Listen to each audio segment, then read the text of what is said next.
Alma woke up the next morning to the sound of the front door closing. Grabbing her phone off the nightstand and turning on the screen caused her to be blind for a couple of seconds. The sudden illumination made it difficult to see any detail on the display. Slowly, her eyes adjusted to the new light, showing that the time was 6:45 a.m. She figured her dad would be in for another 12-hour shift, meaning she had plenty of time to start her search.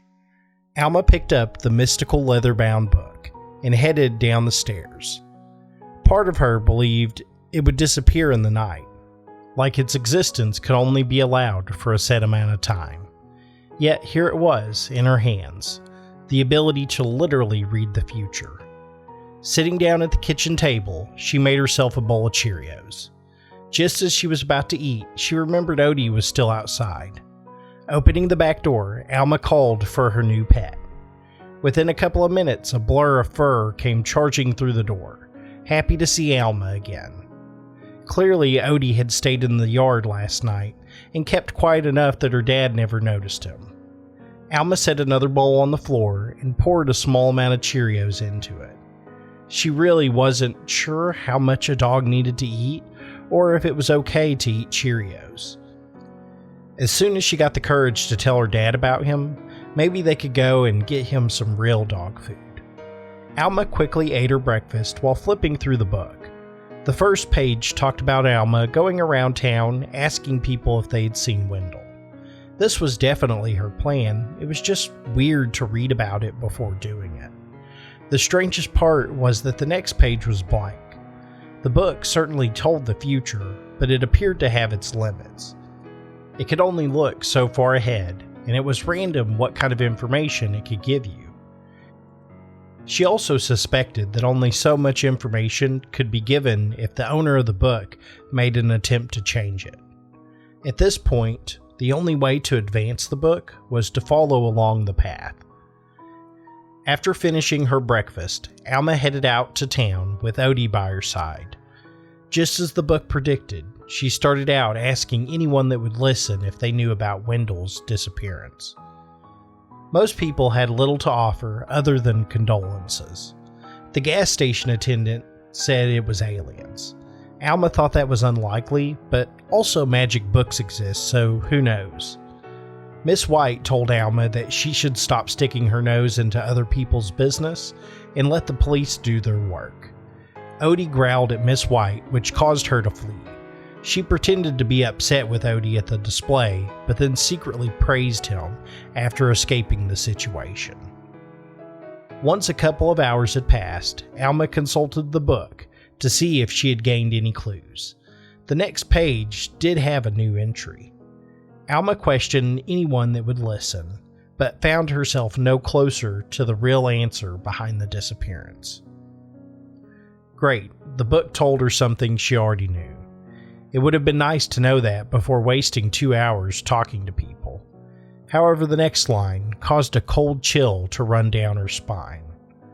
Alma would be greeted by the 1,400-year-old man the town called Mr. Barlow. Little did she know that soon he would offer her a choice. She read the passage a dozen times, certain she had somehow misunderstood its meaning. The town called him Mr. Barlow? Did that mean it wasn't his real name? And how could anyone be 1,400 years old? The book must be wrong, and yet she recalled many people said that Mr. Barlow had been the librarian for as long as they could remember.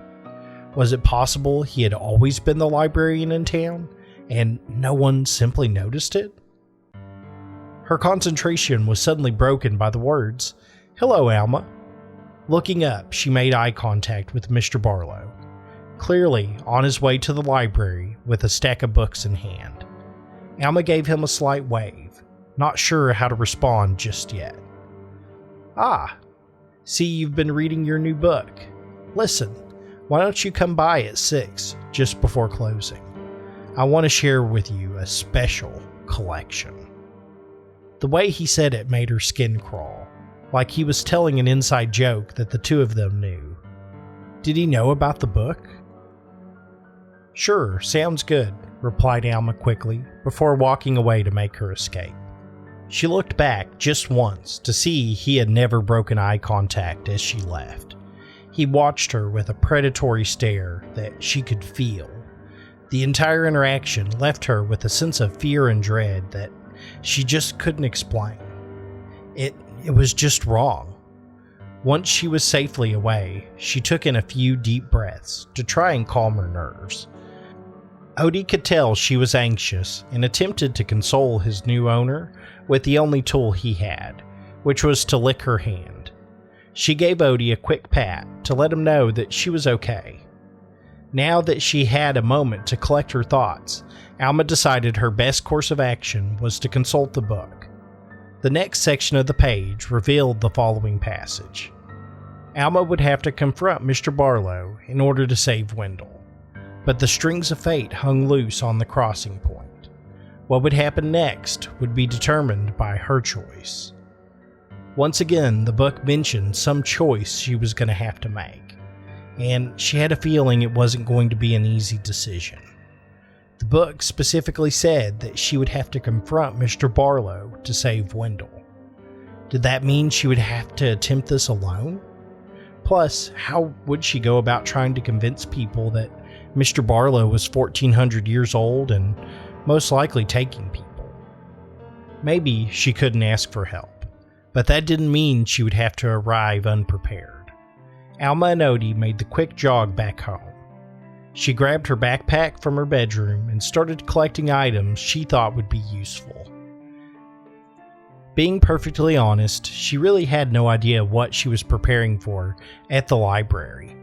But if it was a life or death situation, she wanted to be able to defend herself. Opening up her dad's closet, she started digging through some of his camping gear. He obviously hadn't used this stuff in a few years, but she remembered he used to be pretty outdoorsy before Mom passed. There was a hatchet in the corner that felt like a decent weapon, along with a can of bear spray and lighter fluid that she put into her backpack. Going into the kitchen, she grabbed a lighter out of the drawer.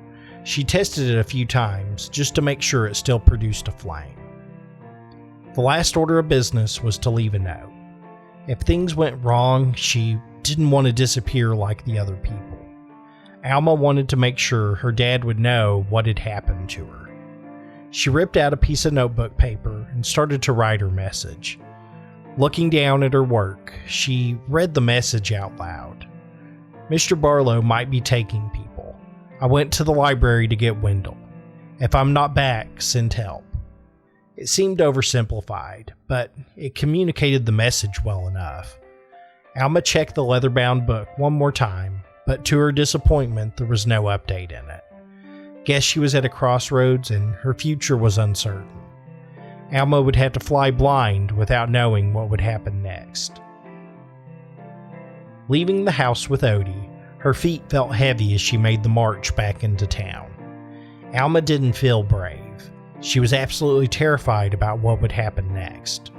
But often the heroes in the stories she loved felt scared.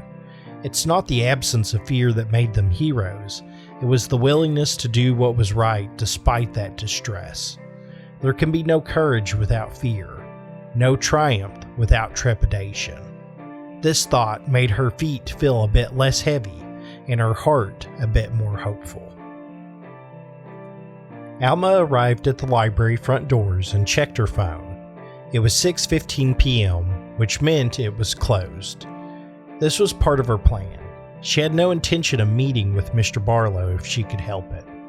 Sneaking in and trying to find Wendell on her own seemed like a better option. Often the window next to the library counter was left open to let the cool breeze during the autumn season in. Going to the side of the building revealed that Mr. Barlow had forgotten to close it. Alma pulled the window screen off and climbed into the library. Odie let out a slight whine behind her, unable to easily scale the large window frame. It was okay. She wanted to do this next part on her own. All of the lights had been dimmed after hours, giving the book depository an uninviting vibe. Mr. Barlow appeared to be nowhere in sight, which caused Alma to let out a sigh of relief. It was strange to have such a sudden change in her opinion of him. At one time, Alma had considered Mr. Barlow to be a friend just as much as Wendell, one of the few people that understood her love of books and was willing to listen rather than just give advice. As a young teenager, she often had to wrestle with the paradox of everyone wanting to give you advice on how you should live your life, yet everyone being completely uninterested in the choices you made along the way to adulthood. But the truth had been revealed to her about him, and it was more than just the revelation from the book. In that short conversation with Mr. Barlow, the mask fell off, revealing the monster underneath. Searching the immediate area left her with no clues on where Wendell was being held. She hoped it would be that easy, but deep down she knew exactly where he was being kept. The secret room in the basement level was the obvious choice, but Alma really didn't want to venture into its depths. Swallowing her fear, Alma knew she had no choice at this point. It was either be brave or give up on her friend, and Alma had determined long ago that she would always be there for the few friends she had in this world. Alma went to the basement staircase and began the descent. Each creak of the basement steps felt like an alarm being triggered in the quiet, echoing halls. Rather than rely on just stealth, she determined that speed would have to be her alternative ally in this task. Sprinting the rest of the way down the stairs, Alma spotted the ruby-red curtain of the secret room. Apparently its gate had somehow been opened again. Rather than questioning the situation, Alma threw the red barrier open and stepped inside. Laying on the ancient floor was an unconscious Wendell who had zip ties restraining his arms and legs. Alma rushed to his side and attempted to wake him. Shaking him vigorously, calling his name multiple times, caused his eyes to slowly open. Wendell's gaze struggled to connect with her face, often rolling from side to side. He tried to shut his eyes again, but Alma gave him another shake that caused them to open. Had he been drugged? Alma wondered to herself. Getting the hatchet out of her backpack, Alma worked the blade into the plastic of the zip ties. She had to be careful not to cut Wendell in the process, but after a couple of minutes, she managed to remove the restraints. Alma helped Wendell get on his feet, but his stance was shaky at best. Her suspicions had been confirmed. He must have been drugged. "Where am I?" asked a disoriented Wendell.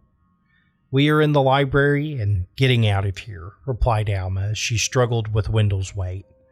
At this point, she was basically supporting him to keep Wendell standing. "Well, not quite the library," said a voice from the shadows of the room. Without seeing him, Alma knew who it was that now approached them. Mr. Barlow stepped forward with a wicked smile painted on his face. He brandished a small ceremonial dagger that was covered in jewels and gold. The blade looked ancient, but appeared to be well maintained nonetheless. "This is, in fact, a place beyond the library, beyond this world. You should feel honored to be in the Room of Forgotten Knowledge. The room even allowed you to borrow a book without paying the cost. A rare gift indeed," said Mr. Barlow with a wink. "Well, you can keep the room and the book. Wendell and I just want to leave." "Leave? We have so much to discuss, such as your apprenticeship to the knowledge." "What apprenticeship?" replied Alma, with a hint of fear and panic building in her voice. "I too was once chosen by the room. You see, I guided you down here because I had a feeling that you were special, that it would pick you too. This room gives us all the knowledge we could ever need, and provides us with the secrets to the universe.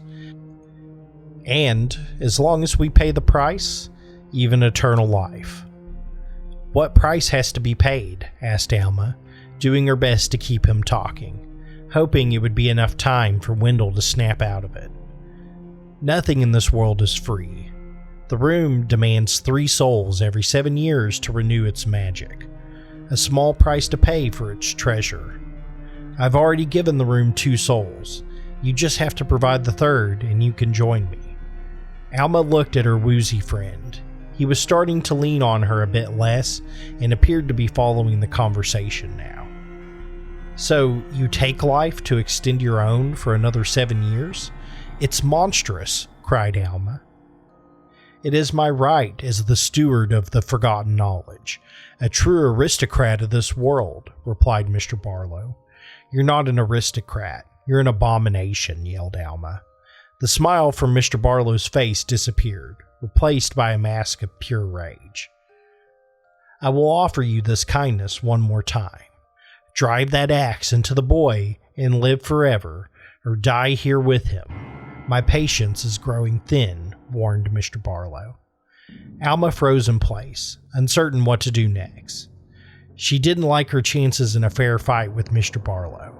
Alma had never been in a fight, and she suspected that he had 1,400 years of practice at his disposal. He moved the dagger back and forth with an ease that suggested he was more than comfortable with the weapon.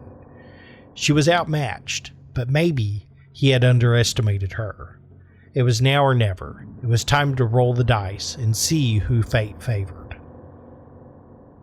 Alma threw the hatchet with all of her might at Mr. Barlow, dropping to the ground and reaching into her bag. Mr. Barlow easily moved out of the way, as if he had predicted the attack. "How foolish. You have chosen to die, child. Then so be it." He advanced on the two kids, with his ritual dagger in hand, ready to make quick work of the two young teens. However, Mr. Barlow had failed to notice that the hatchet throw was a distraction, not the actual attack. It was an attempt to buy enough time to pull something out of her bag. Just as the dagger was about to find its target, Alma sprayed her attacker with a jet of peppery chemical from the container in her hand. The bear spray found its mark, causing Mr. Barlow to fall back from his attack. Blind and howling, he slashed at the two teenagers, managing to nick Alma's hand, which caused her to drop the spray. Rather than trying to retrieve it, she grabbed Wendell and ran for the exit, disappearing behind the red curtain.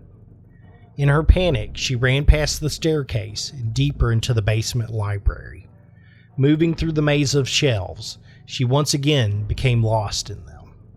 And just behind her, she heard Mr. Barlow following the trail of blood. Alma was leaving from her cut hand. Alma and Wendell took a left turn and came to a dead end. There was no way out. Mr. Barlow rounded the corner with his dagger in hand, trapping them in the book-covered hall. This was it. She was out of place. She looked over at Wendell, knowing that the end was coming. "I have lived for centuries. Your life is but a blink compared to mine, and you think you can stop me? I am timeless, and you are nothing. The burning of the Library of Alexandria could not stop me, and you thought a hatchet and a bit of spray would be enough?" scoffed the ancient monster. Then a low growl came from behind him and caused Mr. Barlow to pause. Odie lunged forward, clamping his teeth onto his hand, which caused him to drop the dagger. Seeing an opening, Wendell charged forward and slammed his shoulder into Mr. Barlow. The blow sent his back into the bookcase and snapped his head against the wood. Mr. Barlow, enraged by the attack, dug his thumb into Odie's eye. The dog let out a sharp yelp and released its grip on his hand. He then brought up his free hand and smashed it into Wendell's face, causing blood to pour out of his nose like a broken faucet. Dropping to the floor, Mr. Barlow retrieved the dagger from the ground, but this gave the three of them just enough time to run past him, to make another attempt at an escape. Running through the halls, they managed to lose him in the maze of books, stopping for a moment to catch their breath. Odie seemed fine, but Wendell was certainly at his limit, and Alma was starting to feel woozy from the blood loss. With no other option left, Alma consulted the book, hoping for some insight on what to do next. The following passage caused her to turn white. Alma would die by Mr. Barlow's hand next to the unsteady bookcase in the library basement. Looking at the shelf beside her made Alma realize this was the unsteady bookshelf, It rocked slightly back and forth as Alma put her weight on it. This passage filled her with despair. Even the book told her it was impossible. Yet then she remembered that was not exactly true. By knowing the future, she could change it, and the book had just given her an idea. "Wendell, can you fit behind the bookshelf?" asked Alma. "Maybe," spurted out Wendell. "Why?" "Just trust me and push when I tell you." Wendell nodded his head and slid behind the shelf to get himself into position. Odie let out a low growl, alerting them to the approaching Mr. Barlow. His expression was a mask of pure rage, and his roar of fury let Alma know that he was beyond reason. She took a step back. The timing had to be perfect or it would miss. Just as the dagger was about to reach her, Alma shouted, "Now!" Wendell pushed with all the strength he had left on the bookcase. The heavy bookshelf toppled over onto Mr. Barlow, slamming him into the cold ground. He struggled to free himself from the situation, but the bookshelf was solid wood. He simply couldn't get enough leverage to move the object off of him. "So, what now, Alma? You and your friend ride off into the sunset?" whispered Mr. Barlow, struggling to breathe from under the shelf. "No," replied Alma. "Not until we finish the work they started in Alexandria." Alma grabbed the lighter fluid can from her backpack and soaked the trapped Mr. Barlow and the books around him in the liquid. She retrieved the lighter in her pocket and sparked the flame that quickly turned into an inferno. Odie, Wendell, and Alma retreated from the library, the flames consuming the books quickly. The three of them sat on the front steps, waiting for the fire department to arrive. The air outside felt a bit lighter now. The unseen oppression that festered in the town was now cleansed by the flames. Alma had no idea what would happen next, but she didn't need a book to tell her future. She would write her own story from now on. If you're a regular here, give the video a like. It's the best way to support my content for free. If you just discovered this channel, consider subscribing for more scary stories. Until next time, my friends.